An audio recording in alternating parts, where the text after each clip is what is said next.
jot suñu ay vidéo da ngeen di abonné fii ci seen chaîne YouTube Tawfekh Production ngeen bës cloche bi bokk ci programme bi national international.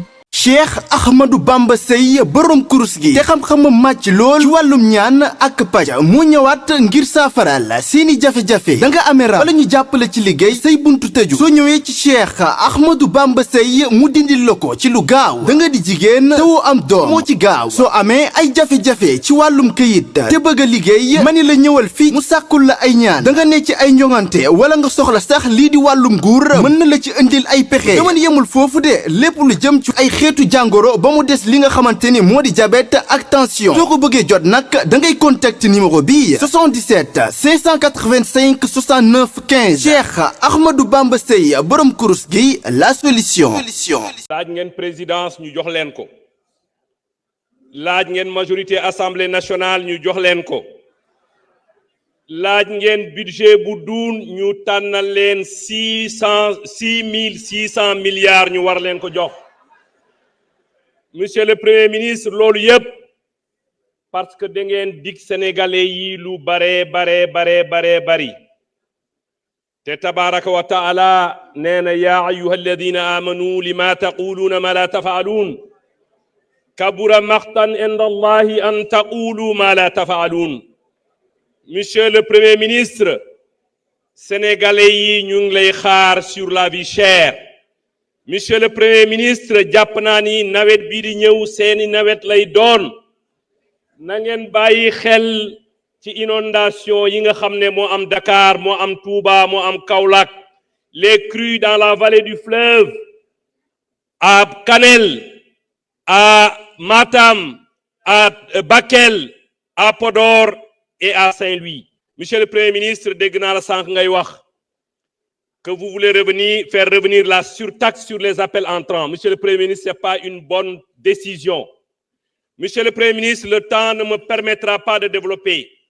Voyez, su fekkente ni légiférer nañu indiwaat la taxe sur les appels entrants, les opérateurs locaux vont le répercuter au niveau de leur vis-à-vis à l'international, qui vont le répercuter aux Sénégalais qui sont dans la diaspora et qui vont avoir des difficultés à joindre leur famille. Monsieur le Premier ministre, temps bi mayuma waaye merci beaucoup ajaaraama Seydi Sall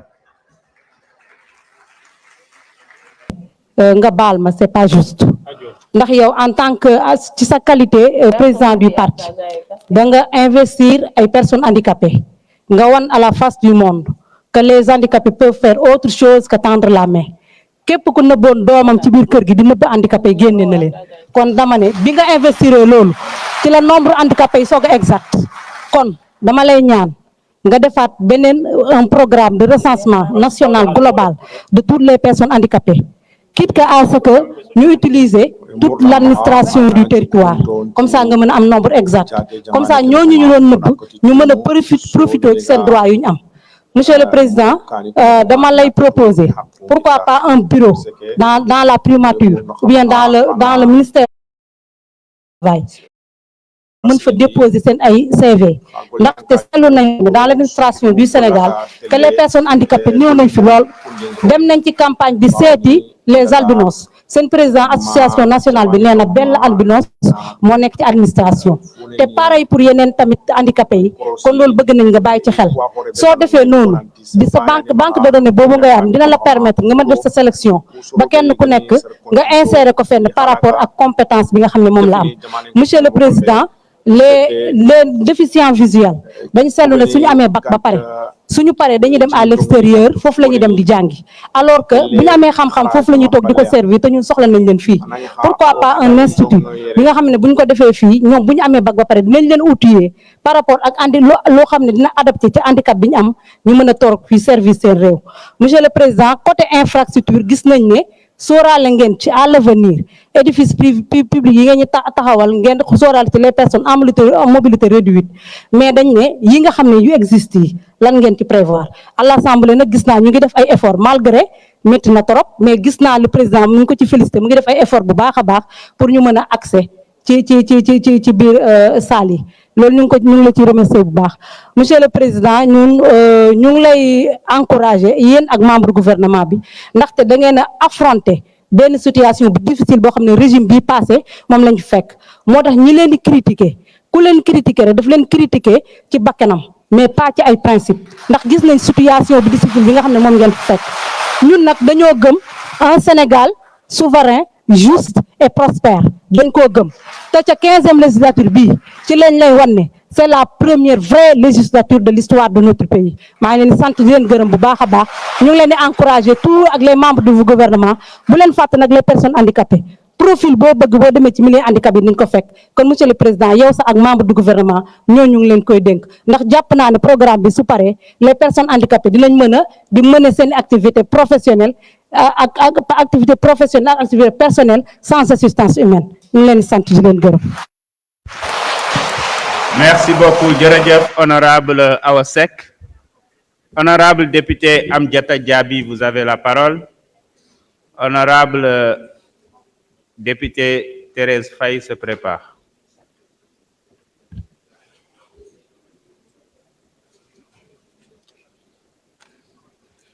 Assalamu alaikum. Merci, Président. Monsieur le Premier ministre Ousmane Sonko, Madame, Messieurs les membres du gouvernement, mes chers honorables et adorables députés, chers invités, bonjour. Nous voilà réunis aujourd'hui pour un moment de fraternité démocratique. La déclaration de politique générale, qui est l'un des éléments clés du régime parlementaire, permet d'instaurer le débat entre le gouvernement et les représentants du peuple. Justement, c'est l'occasion pour moi de dire à mes collègues députés de la 15e législature que les Sénégalais attendent beaucoup de nous et nous n'avons pas droit à l'erreur. Monsieur le Premier ministre, j'ai l'honneur et le plus grand plaisir, au nom de mes collègues députés de Kédougou, de Salémata, voire même de la zone sud-sud-est, prendre la parole d'abord pour vous féliciter de votre brillant exposé. Vous venez de nous rassurer que le projet et le Sénégal est entre de bonnes mains.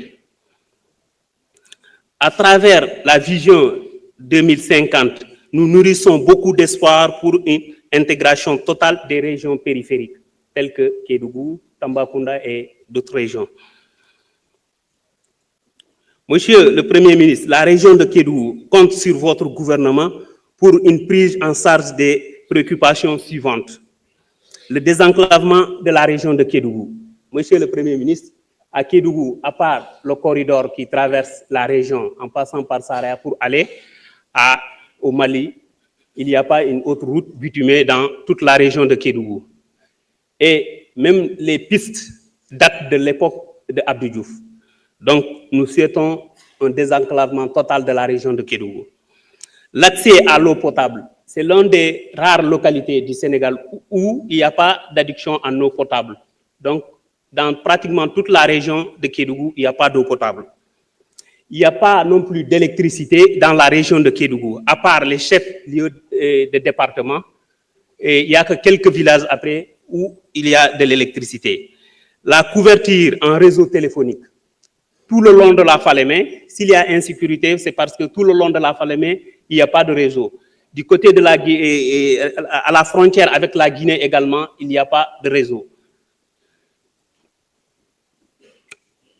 Relever également le plateau médical.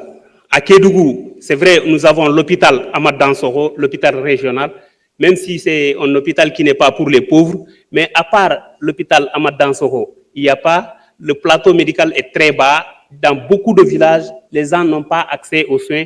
Il faut se déplacer alors que l'état des routes ne sont pas bonnes pour aller se soigner.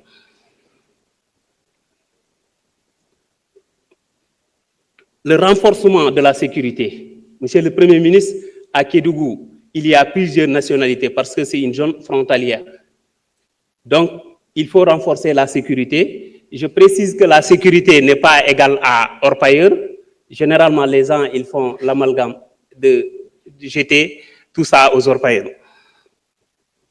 L'emploi des jeunes également, c'est un problème. Malgré que nous avons des entreprises minières, mais les zones ne sont pas employées. Pour aller plus vite, la situation des orpailleurs. Monsieur le Premier ministre, il faut prendre compte de la situation des orpailleurs. C'est des Sénégalais qui ont droit à des couloirs, qui ont droit à des permis. Donc, il y a un accaparement total des multinationales. Merci. Je vous remercie. Merci beaucoup. Honorable député Thérèse Faye, vous avez la parole. Honorable député Moussa Sarr se prépare.